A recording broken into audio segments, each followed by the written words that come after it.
Agora, tem educação financeira no programamulher.com para a gente começar o ano se programando, entendendo mais sobre as finanças, sobre o mercado financeiro e a gente de fato conseguir fechar lá na frente o ano de 2015 no verde. E quem sabe, inclusive, com um dinheirinho extra. Muitas pessoas, às vezes, têm um pouquinho de medo, né, em relação a esses investimentos. Ah, Tati, o pouquinho que eu tenho, eu sempre deixo na poupança, porque é mais seguro. Será mesmo que não existem outras, né? Será que não existem outras oportunidades e outros meios da gente deixar o nosso dinheirinho guardado, mas rendendo mais? Para explicar, para falar sobre isso, a gente recebe mais uma vez aqui no nosso estúdio o professor Eli.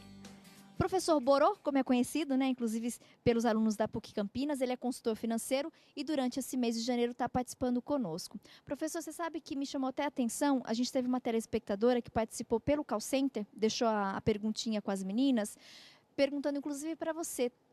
Tati, pergunte para o professor Borô, por que será que hoje nas escolas não existe a disciplina da educação financeira, que seria o ideal? Concordo plenamente. Por que não existe, professor? O que você acha que falta? Olha, a primeira coisa, eu acho que é importante a gente separar os dois modelos que a gente tem de escola. A gente tem as escolas públicas e as escolas privadas. Nas escolas privadas, a educação financeira ainda é uma coisa um pouco nova, um pouco recente. Então, há muitos e muitos anos atrás, quando se falava em inglês na escola, o pessoal achava um absurdo. Hoje já é uma coisa comum, já é uma coisa natural. Então, nós estamos passando nesse momento, né, por um tempo em que as escolas estão começando a entender a importância que tem a educação financeira e estão começando a colocar na sua grade curricular, em especial no contraturno. Agora, as escolas públicas já existem alguns programas públicos, programas do governo, mas existe uma dificuldade um pouco maior nas escolas públicas em aderir, por exemplo, a um programa de uma empresa de educação financeira, porque precisa passar por licitação. Então, assim, eu já cheguei a conversar com 2 prefeituras daqui da região metropolitana de Campinas mesmo. Uma delas eu fui super bem atendido pelo pessoal da Secretaria de Educação, mas e queriam implantar, por exemplo, em uma das escolas para verificar como é que funcionava, mas ele esbarra em especial na questão da licitação. Então não se pode contratar nada pelas prefeituras sem que haja uma licitação. E aí existe um pseudo-problema que, na verdade, não existem tantas empresas de educação financeira com qualidade e com a disposição que tem de colocar os seus professores de educação financeira para trazer essa disciplina em especial. E aí, o que muita gente pensa em fazer, e que é errado, é pegar um livro de educação financeira, ou alguns programas que existem por aí de educação financeira, e pedir para que os professores da escola façam aplicação. Por analogia, é a mesma coisa que eu pegar um livro de química, entregar na mão de um professor de história e dizer, ensine química. Né?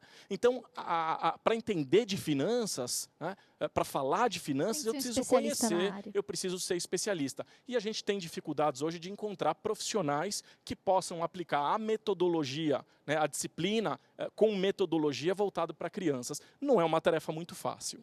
Que pena, mas tomara que isso mude, né? Assim como o inglês, que você deu esse excelente exemplo. Há um tempo atrás, quando começou, né, as aulas de inglês nas escolas, especialmente particulares, tinha aquele tabu, imagina! Hoje é comum. E que bom as crianças, desde cedo, ter contato com uma outra língua. Isso é importante, inclusive, para o futuro delas, né, no mercado de trabalho. Mesma coisa, educação financeira.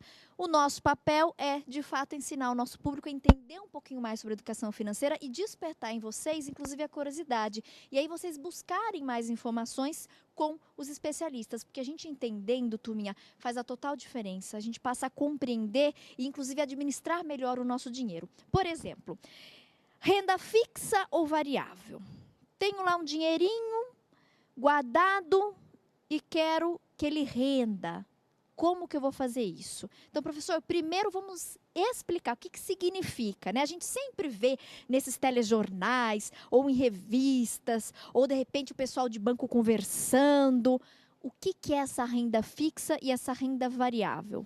Olha, primeiro, eu quero deixar muito claro que o objetivo aqui é a gente realmente traduzir para as pessoas esse Explicar, economês, né? esse financês. O né? que significa esses termos, Para que essas as pessoas, palavras? para que as pessoas possam entender um pouco o que é isso. Então, nesse nosso bate-papo de hoje, eu vou buscar não ser técnico para evitar que as pessoas que não conhecem ainda essa área de finanças possam entender um pouquinho daquilo que a gente está falando. Então, de uma maneira bem simples, né, quando a gente fala em renda fixa, não significa necessariamente que eu tenha a promessa de uma receita, porque na renda fixa eu tenho ela sendo pré-fixada ou pós-fixada. O que significa pré-fixada? Eu vou já te antecipar, eu vou te dizer qual é o valor que você deve receber naquele determinado período de aplicação.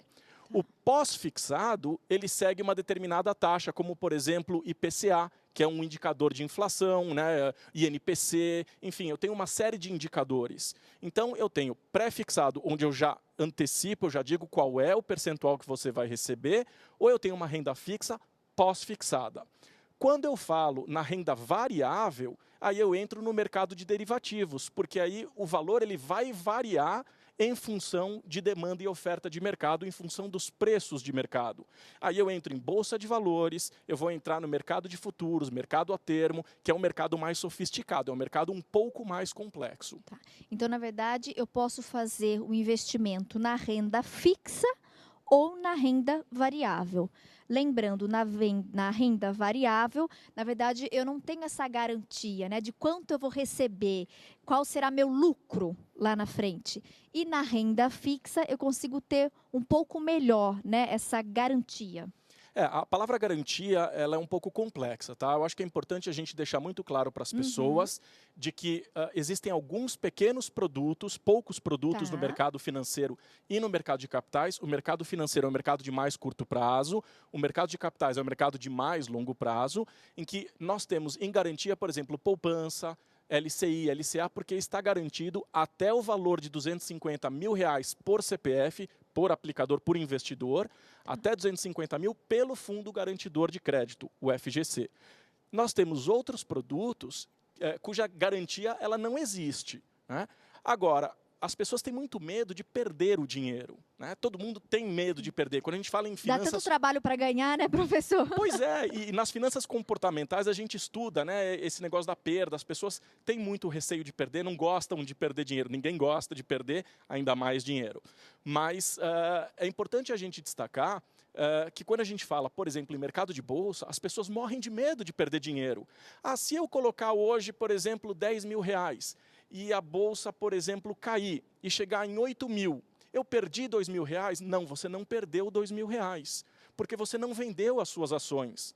E é importante entender que quando você comprou aquelas ações e pagou R$10 mil por elas, você tem o direito de receber os lucros da empresa, que a gente chama de dividendo, é chamada distribuição de dividendos. Então, quando eu invisto numa empresa por meio da Bolsa de Valores, o meu objetivo não é a volatilidade dos preços de mercado, isso como investidor, não como especulador, mas receber as receitas provenientes dos lucros que essa companhia tá trabalhando, está gerando lucro e vai devolver, vai entregar isso para os acionistas. Interessante. E quando eu compro, por exemplo, uma ação na bolsa, esses lucros da empresa, isso eu vou receber mensalmente ou não, professor? Eu vou receber só lá na frente quando eu for resgatar isso? Olha, Bolsa de Valores, as empresas que hoje estão listadas na Bolsa costumam distribuir dividendos pelo menos uma vez por ano. Então, anualmente, elas fazem a distribuição de dividendos, isso existe registro, é feito por meio, né, da Bolsa de Valores, a CVM, Comissão de Valores Imobiliários, sabe do que está acontecendo, tudo isso é colocado com transparência para o mercado e cada vez mais a gente tem trabalhado a transparência. Inclusive, em 2009, nós recebemos uma comissão norte-americana no Brasil para entender como é que funciona a Bolsa no Brasil, a transparência que a gente tem. Então, a Bolsa de Valores, de fato, é extremamente transparente e não é arriscado você colocar, você comprar ações na Bolsa. Porque hoje, quando você compra uma ação, por meio de uma corretora de valores, então para comprar uma ação, o que eu preciso fazer? Primeiro eu me registro numa corretora. Certo. Na hora que eu tiver a minha conta na corretora, eu mando dinheiro para essa corretora e ela vai subir um dinheiro virtual para mim. Entendi. Então, na verdade, existe esse intermédio de uma corretora e, portanto, de um corretor, um profissional especializado, e ele que vai intermediar. Isso, e o corretor não só vai intermediar, como ele também vai auxiliar o investidor com informações. Ele não vai te dizer, olha, aplique aqui, invista lá, Tá. tire, esse não é o momento. Mas ele vai te dar uma série de informações que te permita tomar a sua decisão de investimento ou não naquele determinado momento. E a partir do software que ele disponibiliza, que a gente chama de home broker, então, por meio desse software, eu vou comprar e eu vou vender ações no mercado de bolsa. Agora, a bolsa de valores, ela garante para você que aquilo que você comprou, de fato, será entregue.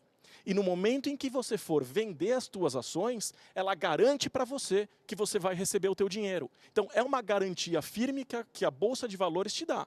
Se em algum momento você resolver vender uma ação para alguém que não tem o dinheiro, a Bolsa de Valores, ela cobre, ela te paga e depois ela vai fazer a investigação do que aconteceu. Então, é uma garantia sim. A Bolsa de Valores é extremamente séria aqui no nosso país. E aí, então, para eu conseguir uma ação na bolsa, eu preciso obrigatoriamente procurar uma corretora. Necessariamente. Eu preciso ter uma conta numa corretora.